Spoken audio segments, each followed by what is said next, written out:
Hello everyone, this is Fantasy-esque and welcome back to Season 3 of Luminous Clan in ClanGen, the Warrior Cats clan generated game. When we left off in the previous episode, Sunchill finally moved on from his first ever romance with Firefreckle and started falling in love with his new mate Tempest.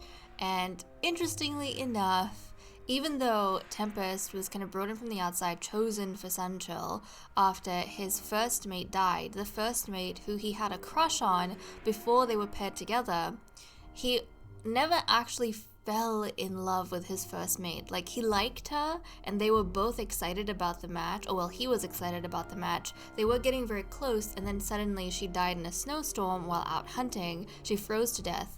But they never had enough time with each other to fall in love. Whereas this new mate that he had, it was, a speedy, I think, progress, but not with the intention of falling in love. But because of the time they spent together, they were able to have like the proper timeline for Sunchill to, get emotional support from his new mate Tempest, and then to get over his grief for his first mate, put the brakes on a little bit to make sure they weren't taking anything too fast with Tempest, and then eventually when he moved on from Firefreckle in the last episode, he did also fall in love with Tempest and she with him. So I'm sorry if that was all very confusing, but basically Sunchill is doing great right now, and I want him to finally have kittens with Tempest. But okay, first up, we need to dive into the leader's den. We are going to be rolling the dice to see how she's going to handle the gathering. So, okay, here we go. We got a 2 on the D10, so that's Lie Clan, and we got a 1 on the D8, which is Offend. So there we go. Now let's skip a moon and see what happens. We don't have any birth and death notices. Luminous Clan does not have enough healthy medicine cats. Cats will be sick/hurt for longer and have a higher chance of dying. With the additional focus of the clan, 3 pieces of prey and no herbs were gathered.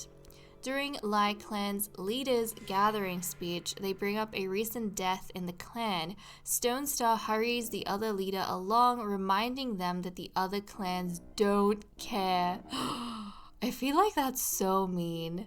Like a death of a cat, but you don't even let someone really mourn them? Oh, that's so sad.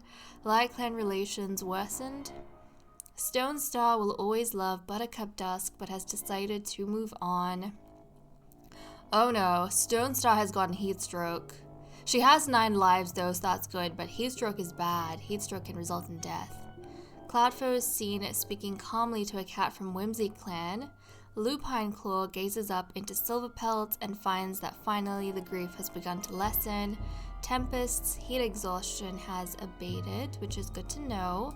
How many cats do we have down? Basically a lot.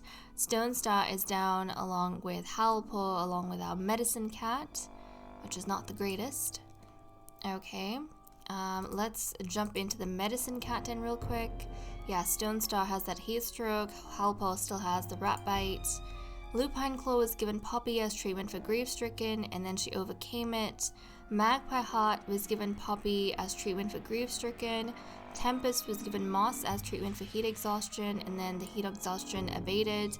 Howlpaw was given Goldenrod as treatment for the rat bite. Okay, let's see relationships.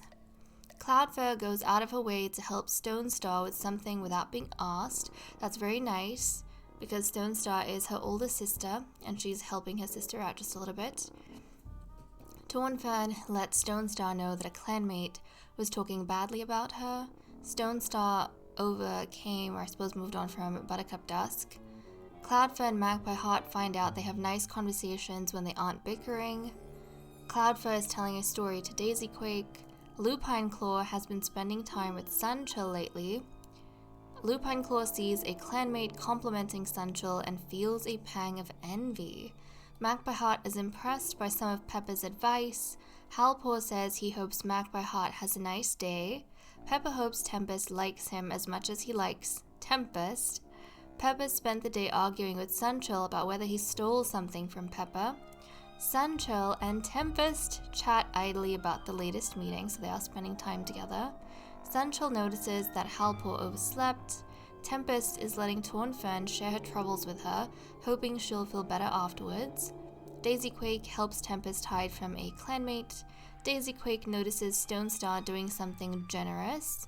Daisyquake is disappointed in Halpor's lack of initiative. Halpor? He's been caught sleeping in late, lazing around, not taking initiative with things.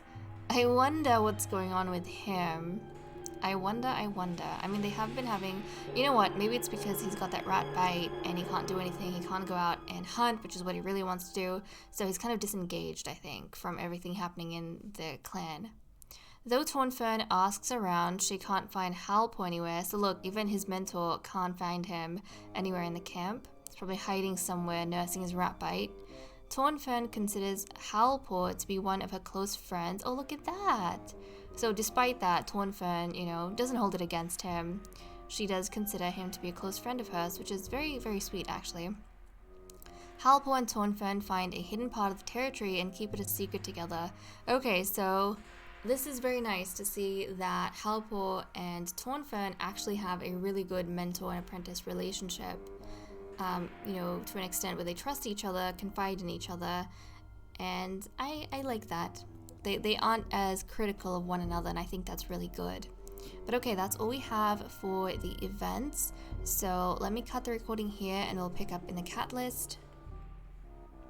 Okay, let us continue with the cat list. First up, we have loyalties, where nothing has changed. So nothing to kind of note over here. And even though we don't have anything to do in the mediation screen for, Sanchel and Tempest, I wanted to use that screen to kind of check up on Tornfern and Halpor and how their relationship is going. And interestingly enough, Tornfern considers Halpor to be a friend of hers, but Halpor, I kind of like the idea that maybe he has a little bit of an attitude, maybe he's a little bit kind of aloof, cold, and he doesn't have a problem with his mentor, but he's not the type of cat that opens up very easily, and he doesn't exactly consider his mentor his friend. He considers his mentor his mentor. So we'll see if they get closer, as he gets older and goes through his training more so, but I thought that was very fascinating. So anything that the other cats pick on Halpor for, Tornfern doesn't hold against him, which I think is quite nice. But okay, let's see what everyone's doing for the day. Stonestar is busy planning out priorities for the day. Lupine Claw missed a catch and is still sulking over it. Magpie Heart recounts the amount of catmint in his stores. Sanchel wonders if Luminous Clan considers him to be a good mediator. Oh my goodness, Sanchel, don't worry about it, my bud.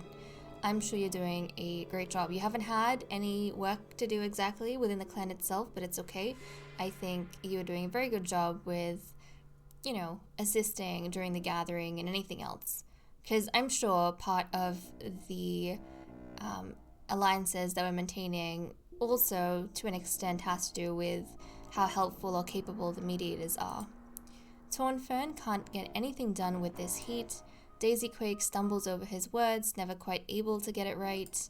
Halpor hopes to get a scar from battle.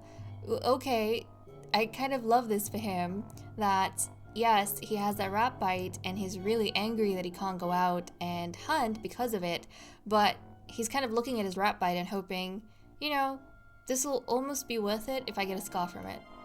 That is such a Halpor way to think.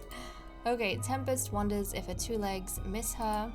Pepper is feeling trapped inside camp, and Cloudfur is stretching out. Okay, so that's all we have in the cat list, so let's cut the recording here and move on to patrols. Okay, it is patrol time. Our medicine cat is still down, which means we won't be having any herb gathering patrols, but we do have 3 warriors to send out, and we're not exactly killing for food. We have 63.1 prey currently. We need 22. Also, I cracked the code on this patrol type, so because I don't usually do this, I wasn't aware, but if you specify a patrol, you click on it, like it's, you choose one, training, hunting, border, herb gathering, whatever else it is, you choose one. And that's what I did before. I specified hunting, which is why we were on hunting for the past couple of moons when I was sending patrols out. But you have to click on it again to reset it back to random patrol type, which is what I wanted, and I didn't realize that. So yeah, we only hunt when we get a notice in events that we won't have enough prey for the next moon. But when we have enough prey, then I always set it back to random patrol type. So we're taking with us Daisy Quake, his younger sister Tornfern, and Lupine Claw the deputy, who is also, I think, their aunt. So okay, let's go out and see what they get up to. Since they have 3 cats, Lupine Claw suggests they practice 2-on-1 fighting. Proceed. Lupine Claw and Daisy Quake team up against Tornfern and everything goes well until Tornfern shoves Lupine Claw off her a little too vigorously and Lupine Claw yelps in pain as she hits the ground. Then Daisy Quake and Tornfern team up to help Lupine Claw limp back to camp. Oh no, Lupine Claw got a sprain. So, that means another cat is down. Oh no, that means we have another cat down potentially for patrols and stuff in the next moon. These guys need to learn how to be more gentle, but also it makes sense that we are so desperate to hoard resources, we put like everything into every single patrol and training session, and the cats, just in general, are willing to take bigger risks for greater gains. But okay guys, with that said and done, I am going to leave off here. Thank you so much for watching. I hope you all enjoyed, and I will see you all next time. Bye bye.